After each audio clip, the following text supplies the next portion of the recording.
सच है, हमारी सोचों और हमारे कृत्यों का प्रभाव हमारे आसपास के वातावरण पर कितना पड़ता है। सुनते हैं एक कहानी। प्राचीन समय की बात है। अजबगढ़ नामक राज्य में कुबेर सिंह नाम का एक राजा राज्य करता था। राजा स्वभाव से बहुत ही दयालु था। वह गरीब और बेबस लोगों की हमेशा सहायता करता था। किसी गरीब पर जुल्म होते देख वह कड़ी कार्रवाई करता था। राजा के इसी स्वभाव से अजबगढ़ की प्रजा बहुत प्रसन्न रहती थी। राजा की भी एक ही इच्छा थी कि वह अपनी प्रजा को हमेशा खुश रख सके, लेकिन फिर भी राजा को हमेशा ऐसे लगता था कि उसकी प्रजा खुश नहीं है। इसलिए अफसर राजा प्रजा का हालचाल जानने के लिए अक्सर वेश बदलकर शहर में घूमा करता था और लोगों की राय जाना करता था। इसी तरह एक बार राजा घूमते घूमते शहर से बाहर जंगल की तरफ निकल गया। राजा के सभी साथी पीछे रह गए और वह एक जंगल में भटक गया। राजा ने अपनी चारों तरफ देखा, कोई दिखाई नहीं दिया। वह भूख से व्याकुल था और शाम भी होने वाली थी। तभी राजा को एक ऋषि की कुटिया दिखाई दी। कुटिया देखकर राजा की जान में जान आई। उसी समय राजा ने रात वही व्यतीत करने का फैसला किया। जब राजा ऋषि के आश्रम पर पहुंचा तो वहां पर एक ऋषि तपस्या में लीन थे और चारों तरफ बहुत ही सुंदर वातावरण था। चिड़िया चहक रही थी, पेड़ों से रस भरे फल लटक रहे थे और वातावरण बिल्कुल शांत प्रतीत होता था। राजा ने घोड़े से उतरकर ऋषि के समीप जाकर प्रणाम किया। ऋषि ने वह आवाज सुनकर आंखें खोली तो एक सुंदर नौजवान युवक को सामने पाया, जिसके मुख से तेज झलक रहा था।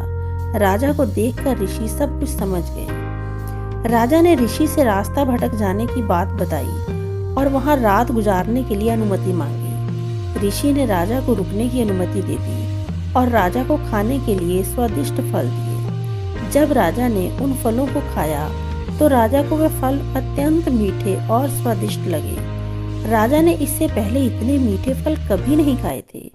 राजा ने ऋषि से फलों के इतने मीठे होने का कारण पूछा। राजा की यह बात सुनकर ऋषि ने कहा, यहाँ का राजा दयालु और न्यायप्रिय होगा।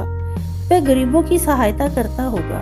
वह प्रजा के दुख दूर करने वाला होगा, इसलिए ये फल इतने मीठे हैं। लेकिन राजा को इन सब बातों पर यकीन नहीं हो पा रहा था। पर राजा इन बातों को झुठला भी नहीं पा रहा था। इसलिए राजा ने निरीक्षण करने का निर्णय किया। सुबह होते ही राजा शहर की तरफ निकल पड़ा और राजधानी में वापस पहुंचने के बाद उसने अत्याचार करना शुरू कर दिया। उसने प्रजा पर कर बढ़ा दिए। अब राजा गरीबों को परेशान करने लगा। पूरे राज्य में हाहाकार मच गया। 1 महीने बाद राजा फिर उसी जंगल में उस आश्रम पर जा पहुंचा। जब राजा ने उस आश्रम को देखा तो वह भौचक्का रह गया, क्योंकि जहां पर पहले पेड़ हरे भरे थे वह सब पेड़ सूख रहे थे। फलों में कीड़े लग रहे थे। चिड़िया चीख रही थी। तभी घोड़े की आहट पाकर ऋषि अपनी कुटिया से बाहर आए और राजा को बिठाया। ऋषि ने राजा को ताजा फल खाने को दिया। जब राजा ने फलों को खाया तो उसका पूरा मुंह कड़वाहट से भर गया।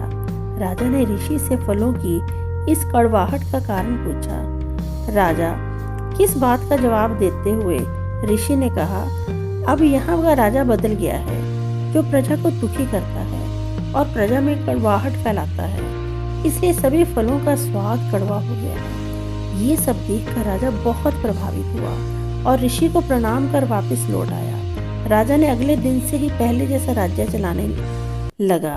वह फिर से लोगों की सहायता करने लगा और उसके बदलने से फलों और प्रकृति में फिर से स्वाद आ गया और प्रजा फिर से सुख से रहने लगी। तो इस कहानी का तात्पर्य ये है कि कभी किसी की जिंदगी में कड़वाहट नहीं घोलनी चाहिए, अन्यथा उस कड़वाहट का असर आपको अपने निजी जीवन में देखने को मिलेगा। आपने वह कहावत तो सुनी ही होगी कि जो दूसरों के लिए गड्ढे खोदते हैं वे स्वयं उसमें गिर जाते हैं।